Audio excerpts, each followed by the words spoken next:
Saan ba yan? Sa Love Life, ha? Hindi, about sa 1 year. Dito ka ngayon. Nanonood si Mama Riel sa live. Ano ba yan? Hindi ano, dito tayo sige kasi basurahan yung background dito tayo.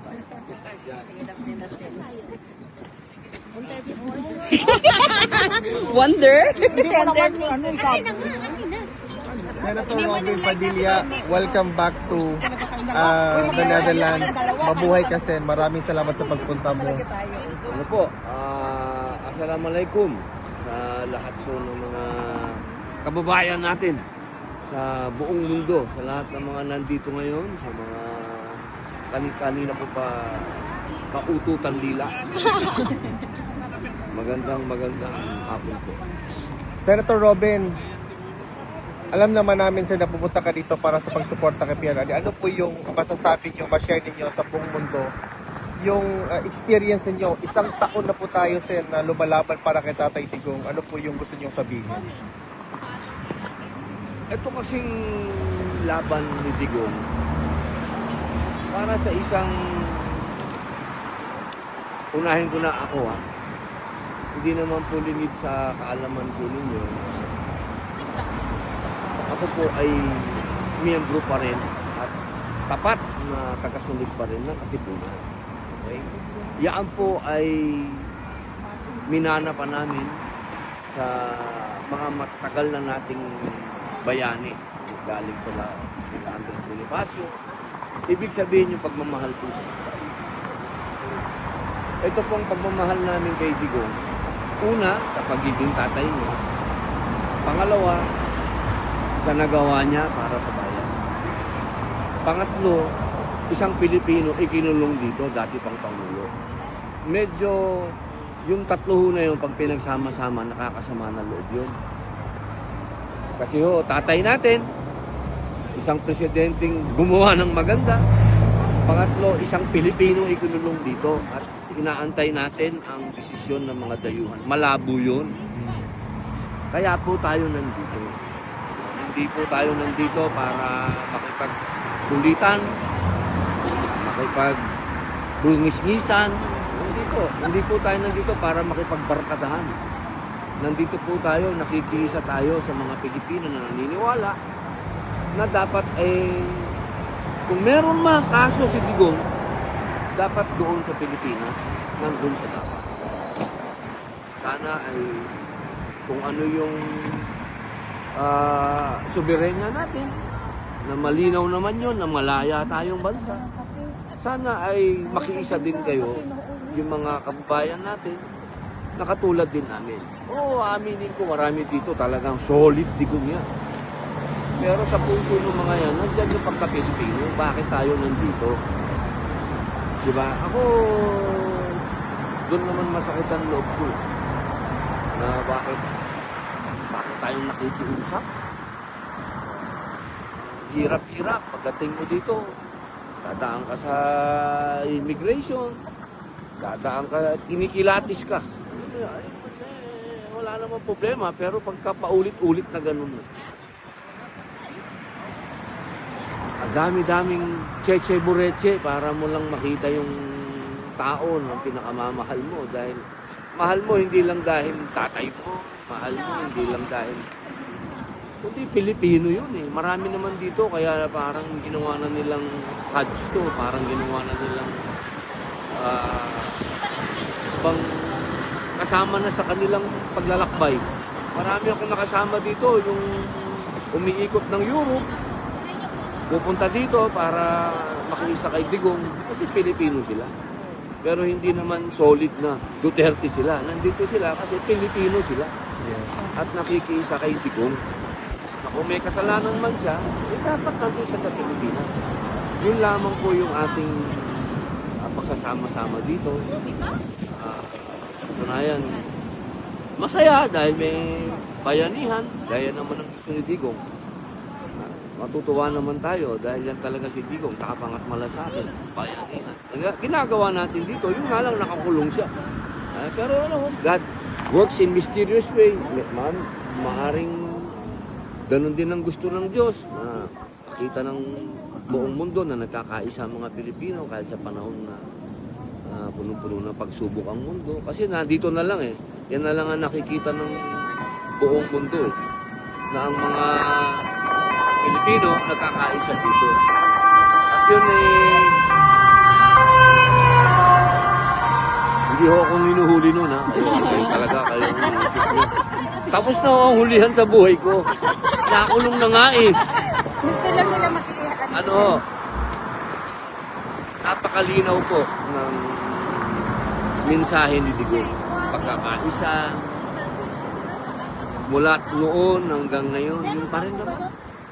Wala namang pinagkaiba. Mabuhay ng taas noo ang mga Pilipino. Eh, nakita naman natin sa kahit na nakakulong na si Digong, yung taas pa rin ng respeto sa kanya. Hindi lang mga Pilipino. Mas mataas nga respeto sa kanya ng hindi Pilipino eh. Yung mga leader at yung mga citizen ng ibang bansa, ang taas ng respeto sa kanya. May mga politiko nga dyan na kumakandidato, gamit ang picture niya sa ibang bansa yun. Ha? Ginagamit yung plataforma niya. Talagang legend na si Digong. At itong pagkakakulong na rito sa ibang bansa, parang sinelyuhan na natin yung pagkabayani niya.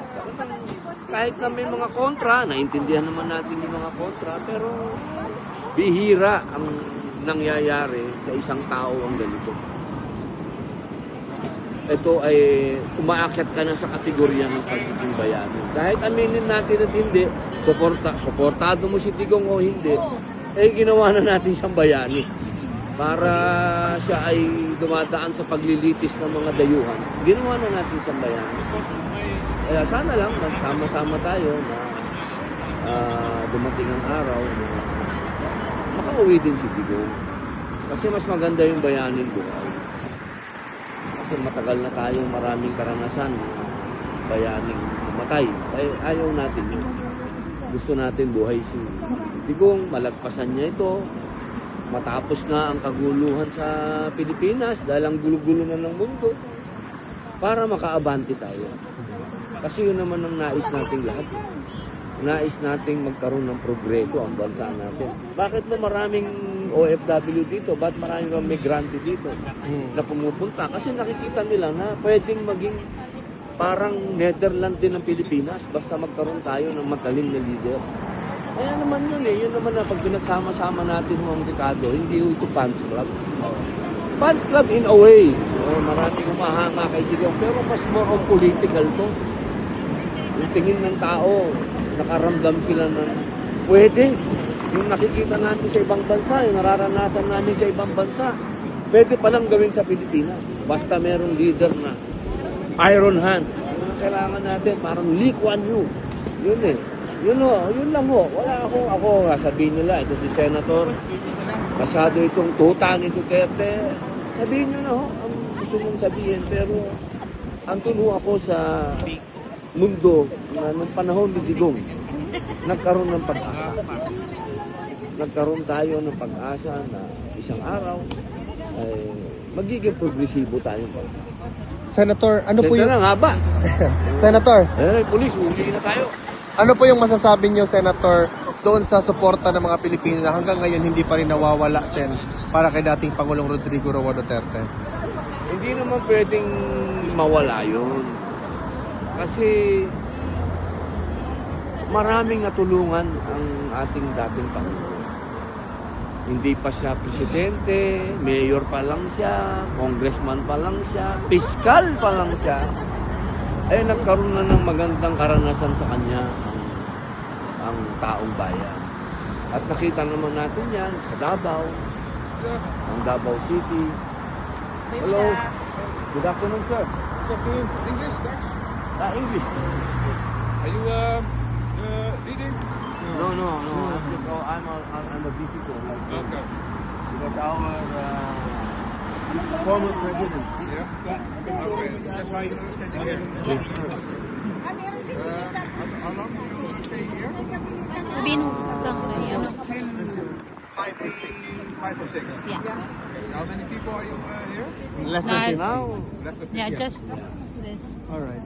Kaya, thank you, Well. Magandang no. Thank you very much. Thank you. Ganyan ho, kang galing yung pulis. Tinitingnan na lang nila kung safe kami dito, kung okay kami dito. Siyempre po, baka may kailangan kami. Hindi naman ho kami pinapalis. Dahil imposible naman kami paalisin dahil matagal na ho sila dito. Yan ho yung mga tinatawag natin na merong police visibility. Yeah. Kaya safe tayo ho dito. Walang magnanakaw nung aming ano dyan, portalet.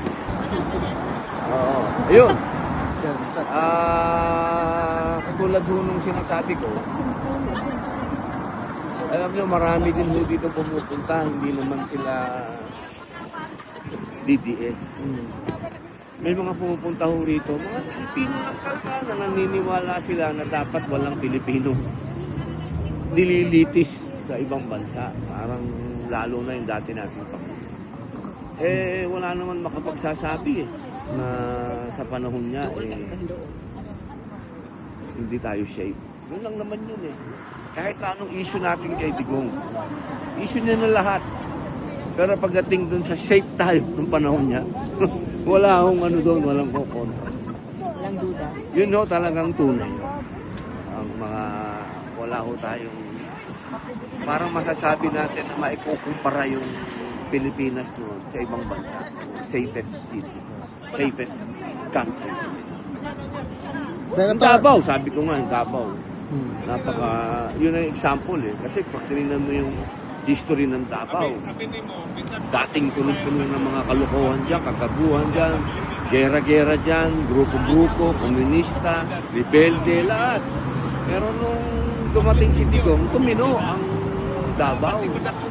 Yun ang kailangan noon ng buong Pilipinas. At siguro naman, sapat na yung sinabi din ni Senator Miriam Defensor nung debate nila na kung merong isang tao talagang kilalang hindi korap at lumaban sa korap, si Digong yun. Alam nyo, hindi niya pwedeng bulahin yun si Senator Miriam. Senator Robin Padilla, maraming salamat sa pagpunta mo. On behalf of the Filipino community, welcome back to the Netherlands. Salamat po. Mabuhay ka, Sen. Hindi natin pwedeng sabihin happy. Ito? Pwede natin tawaging Fighting 1 Year Day. Mabuhay ang Pilipinas. Mabuhay, Sen. Bye. Ayun. It's really today, ha?